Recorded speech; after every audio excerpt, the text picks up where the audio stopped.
تسبیحات جو بیان کی شیخ عباس قمی نے اور سید ابن طاؤس علیہ الرحمن ماہ مبارک رمضان کے مشترکہ اعمال کے اندر یہ 10 تسبیحات ہیں اور ہر تسبیح میں 10 مرتبہ لفظ سبحان کا استعمال ہے۔ بسم اللہ الرحمن الرحیم۔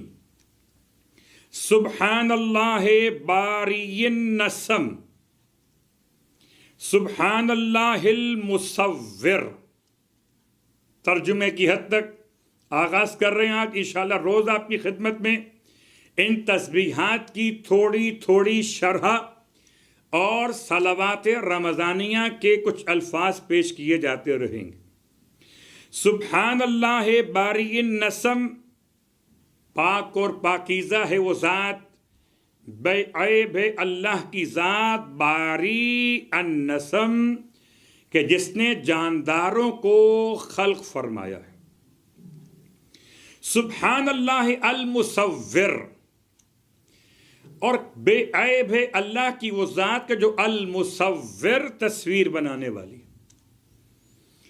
پروردگار نے تصویر کیسے بنائی ہے؟ کبھی غور کیجئے گا تو آپ کو اندازہ ہوگا کہ شکم مادر کے 3 اندھیرے پردوں میں پروردگار نے انسان کی ایسی تصویر بنائی کہ پروردگار عالم کہلایا احسن الخالقین اور انسان کہلایا اشرف المخلوقات۔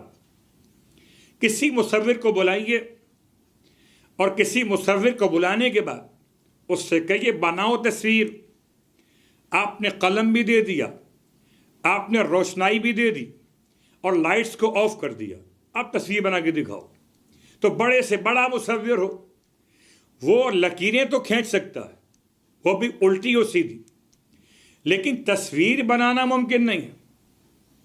خدا ایسا مصور ہے جس نے شکم مادر میں انسان کی ایسی تصویر بنائی ہے کہ آنکھیں اپنے مقام پر، ناک اپنے مقام پر، ہونٹ اپنے مقام پر، کان اپنے مقام پر۔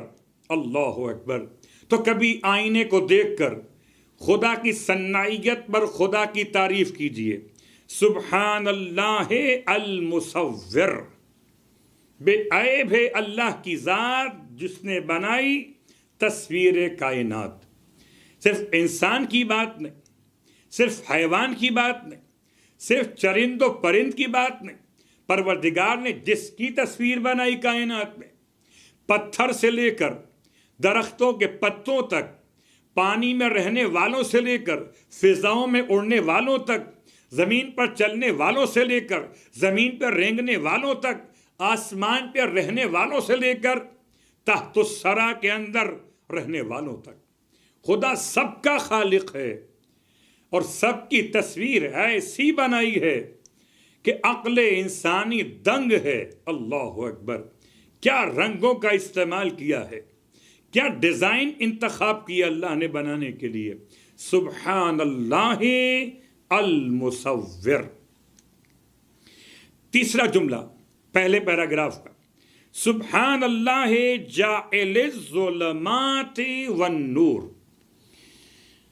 بے عیب ہے وہ ذات پروردگار عالم کی کہ تعریفیں اس کے لیے، تسبیح اس کے لیے۔